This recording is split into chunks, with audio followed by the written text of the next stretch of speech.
பணத்தை வச்சு மக்கள் செய்யற சில விஷயங்களை பார்த்தா நமக்கு என்னடா இது ஒரே பைத்தியக்காரத்தனமா இருக்கேன்னு தோணும். ஆனா அந்த முடிவை எடுத்தவங்களுக்கு அதுதான் 100க்கு 100 சரின்னு தோணுச்சுன்னா வாங்க இத பத்தி கொஞ்சம் ஆழமா அலசி பார்ப்போம். உங்க ஃப்ரெண்ட்ஸோ சொந்தக்காரங்களோ ஏன் நீங்க கூட பண விஷயத்துல சில சமயம் ரொம்ப விசித்திரமான முடிவுகளை எடுத்ததை கவனிச்சிருக்கீங்களா? ஏன் அப்படி நடக்குது? அந்த மர்மத்தை தான் இன்னைக்கு நம்ம உடைக்க போறோம். பதில் உங்களை ஆச்சரியப்படுத்தலாம். என்னன்னா யாரும் முட்டாள் இல்ல. ஆமா, நமக்கு புரியாத ஒரு விஷயம் இன்னொருத்தரோட உலகத்துல ஒரு சரியான முடிவா இருக்கலாம். அது எப்படின்னு பார்க்கலாமா? சரி, இந்த ஐடியாவை புரிஞ்சுக்கிறதுக்கு ஒரு சிம்பிளான உதாரணம் எடுத்துக்கலாம். லாட்டரி சீட்டு. புத்திசாலியான மக்கள் கூட ஏன் பண விஷயத்துல சில சமயம் பைத்தியக்காரத்தனமா நடந்துக்கிறாங்கன்னு புரிஞ்சுக்க இது ஒரு சூப்பரான உதாரணம். அமெரிக்காவுல ரொம்ப ரொம்ப கம்மியான வருமானம் வர்ற குடும்பங்கள் ஒரு வருஷத்துக்கு லாட்டரி டிக்கெட்டுக்காக சராசரியா எவ்வளோ செலவு பண்ணுவாங்கன்னு நினைக்கிறீங்க? பதில் கேட்டா ஷாக் ஆயிடுவீங்க. $412. இந்த பார் சார்ட்டை பாருங்க. மொத்த கதையும் இதிலே இருக்கு.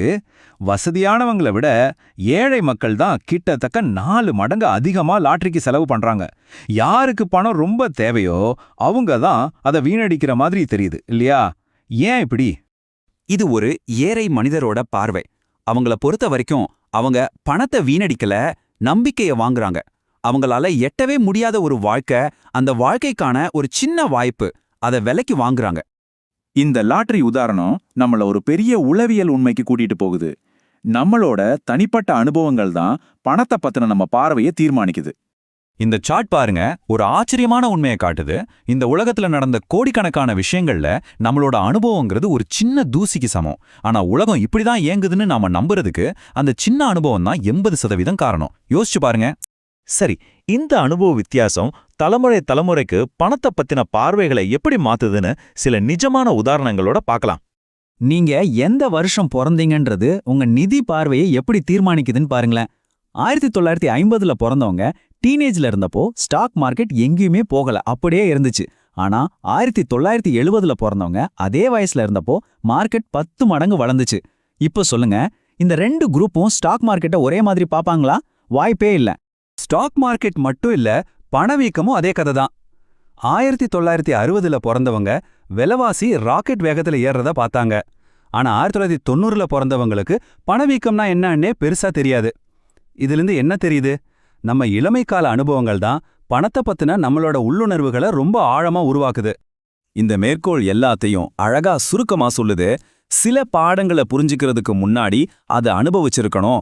ஆமா, நீங்க எவ்வளோ புக்ஸ் படிச்சாலும் எவ்வளோதான் படிச்சாலும் அனுபவம் கொடுக்கிற அந்த உணர்வுபூர்வமான தாக்கத்தை வேற எதுவும் கொடுக்கவே முடியாது.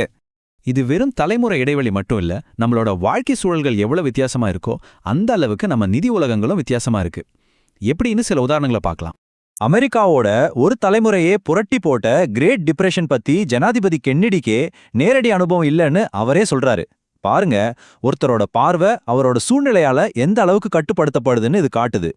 2009ல அமெரிக்காவோட வேலையின்மை விகிதம் சுமார் 10%. ஆனா அது முழுமையான கதை இல்ல. ஒரு நிமிஷம் யோசிங்க.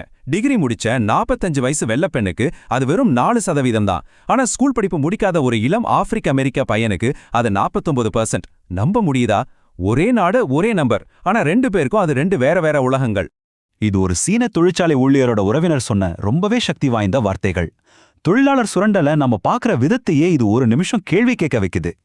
நமக்கு சுரண்டலா தெரியற ஒரு விஷயம் இன்னொருத்தருக்கு அதை விட மோசமான ஒரு நிலையிலிருந்து தப்பிக்க கிடைச்ச ஒரு சிறந்த வாய்ப்பா தெரியலாம். சரி, இப்போ நம்ம இந்த விவாதத்தோட கடைசி மற்றும் ரொம்ப முக்கியமான ஒரு பகுதிக்கு வந்திருக்கோம். என்னன்னா, இன்னைக்கு நாம பார்க்குற இந்த நவீன தனிநபர் நிதி அமைப்புங்கிறது நம்ப முடியாத அளவுக்கு ஒரு புது விஷயம். இந்த டைம்லைனை பாருங்களேன். நாணயம், அதாவது கரன்சி கிட்டத்தட்ட 2600 வருஷமா இருக்கு.